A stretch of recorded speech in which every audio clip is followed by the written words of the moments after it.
Halloween is dedicated to the remembrance of hollows, martyrs, and the departed. For this same reason, the month of October is not all candy and costumes. In this countdown, we will visit 5 of the most horrifying Halloween events. Number 5. Perhaps what is a parent's worst Halloween nightmare is sending their kids trick-or-treating and not having them return home. 3 girls set out on Halloween night to ask for candy. They went from door to door and their bags got heavier and heavier. Being content with 3 bags full of sweets, they began making their way back home. But as they passed through a desolated area, a mysterious man suddenly appeared.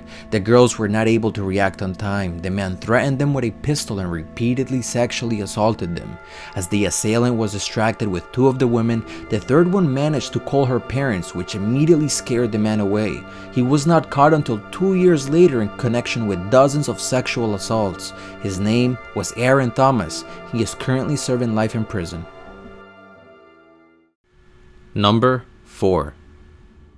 TJ Daris was a 12-year-old who, just like most children his age, anxiously awaited getting dressed up for Halloween, and when the day finally came along, he grabbed his candy bucket and went trick-or-treating with his father and younger brother.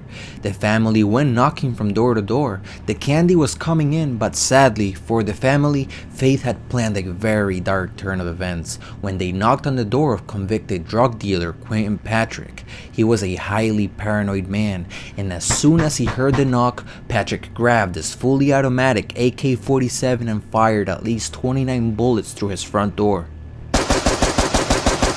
11 of those bullets killed little TJ. His father and younger brother were also injured but survived.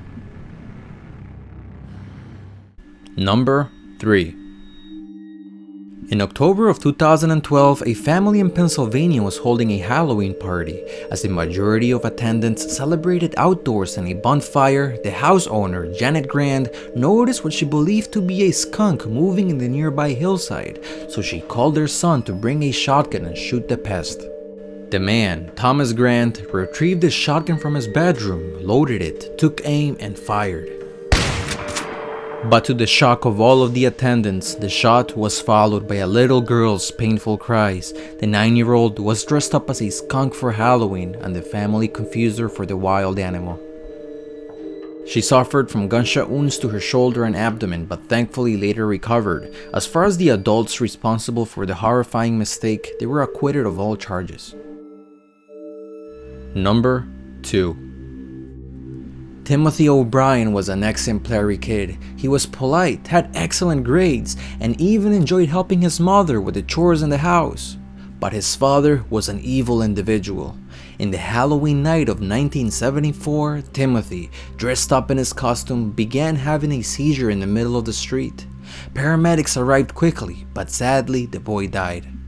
His autopsy showed that he was poisoned, but a thorough investigation revealed that his father, Ronald OBryan, had injected a lethal dose of arsenic in the candy he gave his own son.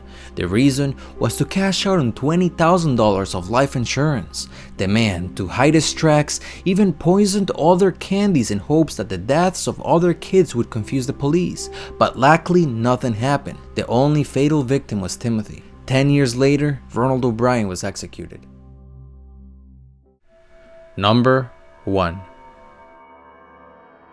In October, it is common practice for people to decorate their homes with spiderwebs, skulls, tombstones, and pumpkins. But in more than just a few occasions, suicides and murders have been mistaken for decorations. So let's take a look at a few. In the year 2005, the hanging body of a suicide victim was confused for a doll. In the year 2009, the decomposing body of a 75-year-old sat on a porch for several days. Both cases mistaken for Halloween decorations. But there is one horrendous story that by far takes the cake. Patricia Ward was a 66-year-old mother and beloved professor at Framingdale State College. But her son, 38-year-old Derek, had serious mental problems. Nobody really knows what went through his head in that cold Halloween night of 2014, but he brutally stabbed and decapitated his mother with a kitchen knife. Derek took the time to paint the walls with his mother's blood, but he didn't stay long enough to contemplate his sick masterpiece, so he walked outside, holding the severed head by the hair, and began playing soccer with it in the middle of the street. Some, believing it to be a Halloween prank, laughed and played along, but as the maniac kicked his mother's head in their direction, everybody soon realized that it wasn't a joke. Police were called immediately and they began a search for the madman, but just before he could be captured, Derek made his way to a nearby railroad, and in a mixture of madness and hysteria, he jumped in the way of an incoming train.